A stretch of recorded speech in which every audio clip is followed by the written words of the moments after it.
Today I'm going to show you how you can use predictive audiences in your segment overlap report in GA4. Now, to jump to your segment overlap report, like always, we're going to jump to the left navigation bar and click on Explore. And when we get to the Explore section, we're going to scroll right and choose segment overlap. Just to note, if we've by mistake chosen the wrong visualization, we can of course just change our visualization here in the technique little section, and I can jump between freeform, cohort exploration, and so on and so on. Now, we're going to build these predictive audiences, and predictive audiences are probably the biggest reason to have jumped to GA4 in the first place, besides for UA sunsetting, of course. And predictive audiences essentially use Google's AI to give us some indication who's likely to purchase based on all metrics, any data points they have on these users. And of course, in the previous analytics, whether it be UA or prior to that, we could never do predictions. We could never use its AI in audiences. We could run PMAX campaigns, and we could run even campaigns that optimize for conversions and let Google do its thing. But we could never build audiences which actually displayed these purchasing intent metrics. So to start, let's get rid of the default comparisons. And we're going to jump on the left to segments, and we're going to go scroll right down, and we're going to jump to the far rightmost navigation bar, which is predictive. Now, there's a lot of powerful predictive audiences in here, from people that are likely to churn, that people are likely to purchase in 7 days, and people that are likely to be our top 28 spenders. I think the most powerful ones to at least analyze and think about our targeting with these in mind are people that are likely to be our 7-day purchasers. So we're going to add that over there. And the other one, which I think is really powerful, is most likely to be top spenders, or 28-day top spenders. We're going to add that over there. So we're going to see an overlap of this report, and of course they'll be quite similar to this overlap. But now we want to start enriching it to understand, well, what is this audience made up of?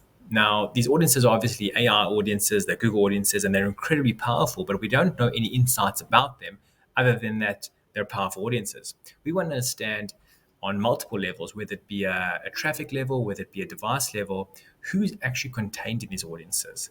And how we can do that, we can start by adding some different types of device traffic. So I'm going to start by adding mobile traffic. And what we want to actually see from the segment overlap is how many mobile users are in one of these powerful audiences. And I can see there's actually quite a large portion. I mean, just giving an estimation without looking at the below numbers, it's probably about a quarter to a third of people in our mobile traffic audience. Now, why that's important is that if I compare that against tablet traffic, for example, what I'll see is that tablet traffic is probably a tiny portion.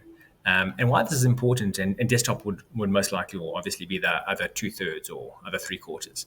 And why that's important is that when I'm building my audiences out, this gives me a lot of indication about, at least on a device level, and I can do this on any metric level, whether it's a country level, whether it's on a age demographic level, whether it's on a male-female level, which of my users are actually powerful users, valuable users, and most likely to buy. So what I would probably do, knowing what I'm seeing here with tablet traffic, I would either exclude tablet traffic from my audiences in Google Ads or Facebook Ads or whatever it may be. And for mobile traffic and desktop traffic, I may do a bit adjustment to even increase it for that type of traffic, because knowing just from the segment overlap, that's where my users are coming from.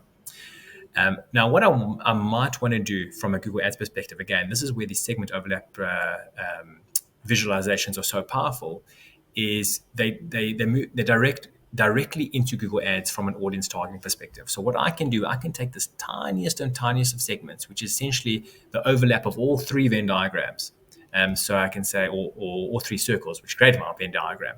So I can see people that are have tablets, they're likely to be purchased in 7 days, and they're predicted to be in the top 28 purchaser size. I can then create a little segment over here. So I could say create segment from selection, and I can then push that into Google Ads.